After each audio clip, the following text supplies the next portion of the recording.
Hello friend. तो win win weekend offer लेकर के आया हुआ है टेक्स्ट बुक, जिसमें आपको ईयरली पास मिलेगा 12 मंथ्स की जगह 14 मंथ्स के लिए। और वो 499 रुपीज़ में जो जनरली मिलता है वो अभी मिल रहा है आपको 400 रुपीज़ में, जो कि 21 और 21 अगस्त के लिए ये ऑफ़र है। और इस पे भी आप पा सकते हैं 20% ऑफ अगर आप यूज़ करते हैं हमारा कोड STENO। तो इसका खरीदने के लिए आपको लिंक डिस्क्रिप्शन बॉक्स में मिल जाएगा। और 570 प्लस एग्ज़ाम्स के लिए 44,000 प्लस मॉक टेस्ट आपको मिल रहे हैं। तो काफ़ी फ़ायदे का आपको सौदा हो सकता है। तो इसे आप परचेज़ करिए और अपने एग्ज़ाम के लिए एक अलग लेवल प्राप्त करें। Hello friends, welcome back to our YouTube channel.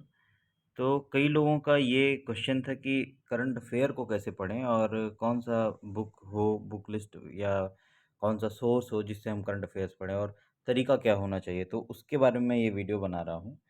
तो पहली बात तो आपको एसएससी के लिए या किसी भी वनडे एग्ज़ाम के लिए वन लाइनर करंट अफेयर तैयार करना होता है। सिर्फ यूपीएससी या स्टेट पीएससी के लिए आपको करंट अफेयर की थोड़ी डीप स्टडी करनी होती है। तो और वन लाइनर के लिए जो बेस्ट बुक है वो है स्पीडी की। तो आप स्पीडी लेंगे तो उसमें आपको बहुत सारे पोर्शंस मिलेंगे। बट जो पोर्शन इम्पोर्टेंट है उसके बारे में मैं डिस्कशन करूँगा इस वीडियो में, और कैसे पढ़ना चाहिए इसके बारे में। फिर क्या चीज़ें याद रखनी चाहिए और क्या चीज़ें रटनी नहीं चाहिए, तो उसके बारे में ये इस वीडियो में बताने वाला हूँ। तो स्पीडी में देखिए, जैसे करंट अफेयर का वार्षिकांक यानी कि जो उसका एनुअल आता है वो एडिशन, उसको आप पढ़ सकते हैं। तो इसमें देखिए स्पीडी में पढ़ने के लिए बहुत सारी चीज़ें दी होती हैं। लेकिन आप इस ये बुक जो होती है वो देखिए, मैं अभी आपको दिखाता हूँ लगभग कितने पेजेस की होती है। तो ये देखिए, आप लास्ट 140 पेजेस की ये बुक है। तो आप बहुत ज़्यादा मान के चलिए, 140 से दो 150 पेजेस की बुक मान के चलिए।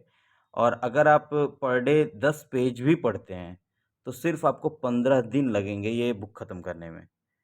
और आप आधे महीने में ये बुक एक बार ख़त्म कर लेंगे। और ये वार्षिकांक है, मतलब आपका पूरे साल भर का करंट अफ़ेयर इसमें दिया रहता है।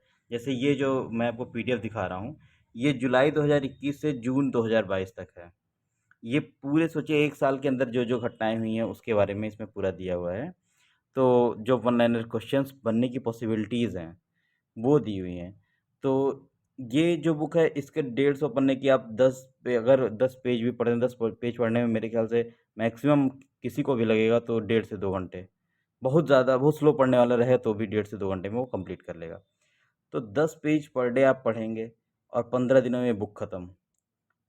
फिर आप नेक्स्ट 15 डेज़ में फिर आप एक इसको रिवाइज़ कर लीजिए। तो इसका एक बार स्पीडी की थॉरो रीडिंग करनी है, रटना नहीं है। कोई भी चीज़ में रटने के लिए नहीं है।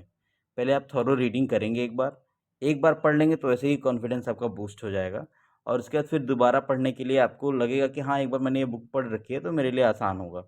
तो जो आप 10 पेज पर डे पढ़ रहे थे 15 दिनों के लिए, 150 पेज खत्म करने के लिए, वो अब आप कम दिन में ज़्यादा पेजेस पढ़ लेंगे।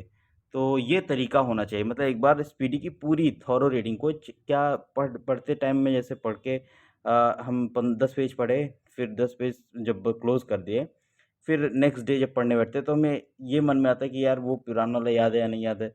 इस बात से फ़र्क ही नहीं पड़ना चाहिए कि याद है या नहीं याद है। आपको आगे बढ़ आपको आपका सिर्फ एक टारगेट होना चाहिए कि हमको ये बुक ख़त्म करनी है। तो ये बुक आराम से आप ख़त्म करिए, उसके बाद फिर इसको रिवाइज़ करिए, फिर मल्टीपल रिवीज़न होना चाहिए। फिर दूसरी बात, जैसे जो इम्पोर्टेंट सेक्शंस हैं, उनकी कई बार रिवीज़न या रीडिंग करिए आप।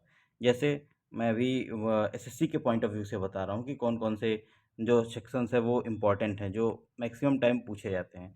जैसे भारतीय राजदूतों के नाम, और कौन-कौन से देश में भारतीय राजदूतों के नाम पूछे जाते हैं। तो जो कंट्रीज़ इम्पोर्टेंट है, उनके बारे में ही आपको ज़्यादा ध्यान देना है। मतलब आपको ये प्रीवियस ईयर पेपर, जब आप इसीलिए बोला जाता है कि प्रीवियस ईयर पेपर जो है, वो सक्सेस का की है।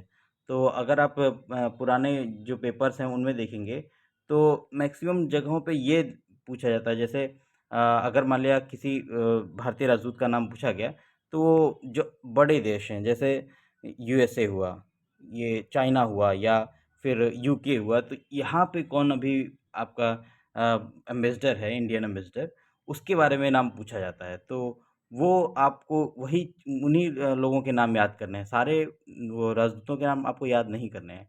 तो एक बार आप उसे ध्यान से पढ़ेंगे, फिर सेकेंड टाइम रिवीजन करेंगे तो आपको आराम से याद हो जाएगा। और कोई नाम बहुत इंडियन ही होते हैं, कोई नाम कठिन नहीं होता है, तो आप उसे आराम से याद कर सकते हैं।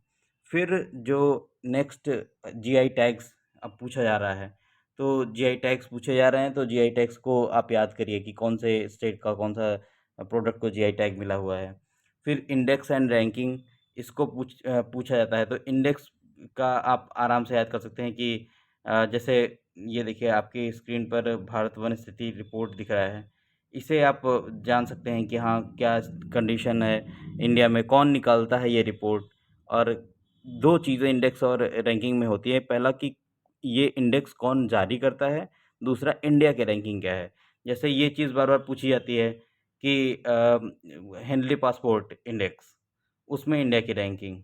ऐसे ही मैं एग्ज़ाम्पल के तौर पे दे रहा हूँ, जैसे देखिए यहाँ पे जीआई टैग्स के बारे में दिया हुआ है, तो कौन से स्टेट को का कौन-सा प्रोडक्ट, ये जैसे कोल्हापुरी चप्पल कर्नाटक व महाराष्ट्र, तो इसको एक बार आप पढ़े रहेंगे और थोड़ा-थोड़ा आपको आइडिया रहेगा, एक बार पढ़े रहेंगे तो आप आराम से इसको कर सकते हैं।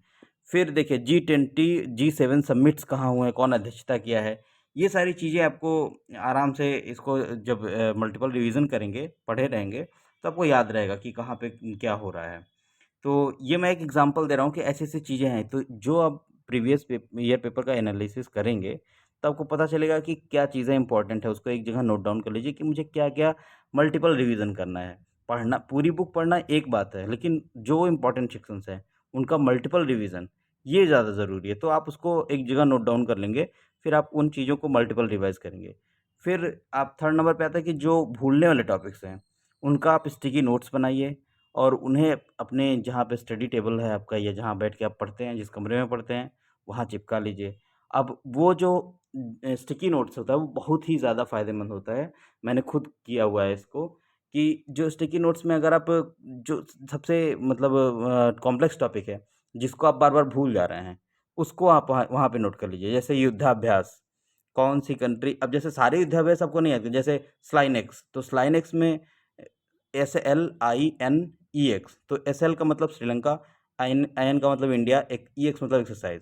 तो स्लाइनेक्स, आपको पता चल गया नाम से ही कि स्लाइनेक्स श्रीलंका और इंडिया के बीच में युद्धाभ्यास है। तो ये चीज़ें आपको याद रहेंगी, उसमें गेस भी कर सकते हैं आप, उसमें कोई बहुत ज़्यादा दिक्कत नहीं है। लेकिन ऐसे जैसे कुछ नाम, जैसे वो गार्जियन करके, गार्जियन वो एक्सरसाइज होता है एक, जापान के बीच में, अब ये आप नहीं याद कर सकते हैं, आप गेस भी नहीं कर सकते हैं। तो इसको आप एक जगह नोट कर लीजिए, जो स्टिकी नोट्स हो आपको वहाँ पे नोट कर लीजिए, बार-बार आप उसे देखेंगे तो आपको याद रहेगा। ऐसे ही विंबलडन ओपन्स विनर, इन सब के नाम ज़रूर पूछे जाते हैं। अब इस बार का आपको क्या करना रहता है कि जैसे जिस ईयर का आप एग्ज़ाम देने जा रहे हैं, आप विंबलडन के लिए आप एक बना ही लीजिए पूरा, कि हाँ, विंबलडन का और F1 रेसिंग का, इनका बना के स्टिकी नोट्स लगा लिया आपने, ईयर चेंज किया और नाम चेंज किया, ये आपको करना रहेगा बार-बार। लेकिन ये ज़रूर आपके स्टडी टेबल के सामने होना चाहिए कि कौन इस बार के विंबलडन का विनर है, मतलब जो भी चारों होते हैं उसमें, ऑस्ट्रेलिया ओपन, फिर यूएस ओपन, ये पूरा सारे नाम आपको, क्योंकि ये हर बार पूछे जाते हैं। आप प्रीवियस ईयर पेपर देखेंगे तो आपको पता चलेगा कि वो हर बार पूछे जाते हैं। फिर नोबेल प्राइज़ विनर, ये मोस्ट इम्पोर्टेंट चीज़ों में आता है। किस चीज़ के लिए नोबेल प्राइज़ मिला, किसको मिला, ये सारी चीज़ें। फिर सेंट्रल गवर्नमेंट या स्टेट गवर्नमेंट की स्कीम्स, ये सारी चीज़ें भूलती बहुत ज़्यादा हैं। जैसे स्टेट गवर्नमेंट में किसी कोई स्कीम चला और सेंट्रल गवर्नमेंट में, तो नाम मैच करता रहता है और इन लोग का ईयर कब लॉन्च हुआ और किस चीज़ से रिलेटेड है, ये 2 चीज़ें बहुत इम्पोर्टेंट हैं। और बहुत सारे ऐसे स्कीम्स हैं जो चला कोई और मिनिस्ट्री रहा है और नाम से लगता है कोई और मिनिस्ट्री, तो थोड़ा-सा कन्फ्यूज़न रहता है और ऐसे ही चीज़ों पे एग्ज़ामिनर टारगेट करता है, जहाँ पे आप कन्फ्यूज़ हों। तो अपने कन्फ्यूज़न को आप खुद दूर कर लेंगे तो आपको प्रॉब्लम नहीं होगी एग्ज़ाम क्रैक करने में। फिर ऐप्स एंड पोर्टल्स जो लॉन्च करते हैं, कोई भी मिनिस्ट्री लॉन्च करती है तो उसको आप एक जगह लिख लेंगे। और योजना और फ़िल्म फेयर अवार्ड्स, राष्ट्रीय खेल पुरस्कार, इन सब चीज़ों को आप एक जगह नोट डाउन, मैं एक तरीका बता रहा हूँ आपको कि पढ़ना कैसे। तो ये जो सारी चीज़ें देखिए, इस वीडियो में सबसे अच्छी बात ये है कि सेक्शंस अलग-अलग करके दिया रहता है। जैसे इसरो का कौन-कौन सा मिशन है और इसरो के आगामी कौन से मिशन हैं, इन सब, या त्योहार, महोत्सव, सम्मेलन कौन-कौन से आयोजित किए गए। आप ये बुक लेंगे तो आपको बहुत अच्छी बुक लगेगी ये। प्रमुख ऑपरेशन जैसे ऑपरेशन गंगा, यूक्रेन और इंडिया के जो फँसे हुए लोग थे वहाँ यूक्रेन में, उनको निकालने के लिए, ऐसे ही चीज़ें हैं और इन्हीं से क्वेश्चंस पूछे पूछे जाते हैं। तो जो सेक्शन वाले हैं, उनको आप जो देख लीजिए उसको उठा करके प्रीवियस ईयर को, जो इम्पोर्टेंट सेक्शन है उनको आप अपने स्टिकी नोट्स में अपने लगा सकते हैं या मल्टीपल उनका रिवीजन कर सकते हैं। फिर बाकी जो चीज़ें दी रहती हैं, जैसे अभी मैं आपको दिखा रहा हूँ, जहाँ से वन लाइनर का स्टार्ट होता है स्पीडी में, जैसे ये देखिए यहाँ पे भारत एवं विश्व में प्रथम, तो ये 21-22 का ही है। तो इसको आप स्टार्ट करेंगे पढ़ना तो आपको ये भूलने लगेगा। तो इसमें कोई घबराने की बात नहीं है, भूलता सबको है। आप देखिए ह्यूमन बीइंग की ये टेंडेंसी होती है कि उन्हें चीज़ें भूल जाते हैं वो लोग। तो अब भूलने के लिए कोई ऐसा नहीं है कि कोई आप अलग से हैं कि आपको भूल रहा है सारा कुछ या आप नहीं पढ़ पा रहे हैं। सबके साथ होता है। तो इसके लिए आपको यही करना है कि आप मल्टीपल रिवीजन करेंगे और इस चीज़ पे नहीं ध्यान देंगे कि मुझे याद हुआ या नहीं याद हुआ। जब उसे आप 1 से 2 बार या 3 बार पढ़ेंगे, तो आपको अपने आप याद हो जाएगा। तो सारे अलग-अलग सेक्शंस हैं और जहाँ से वन लाइनर स्टार्ट होता है, वो मैं आपको दिखा रहा हूँ।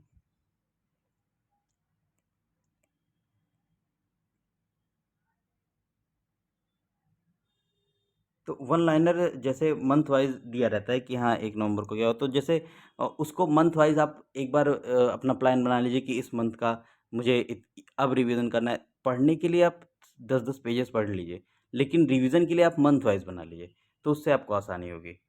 तो आई होप कि ये वीडियो आपको अच्छा लगा होगा और थोड़ा बहुत हेल्पफुल होगा आपके एग्ज़ाम के लिए। तो अगर थोड़ा बहुत भी हेल्पफुल होता है, तो मेरे लिए ये बहुत खुशी की बात होगी।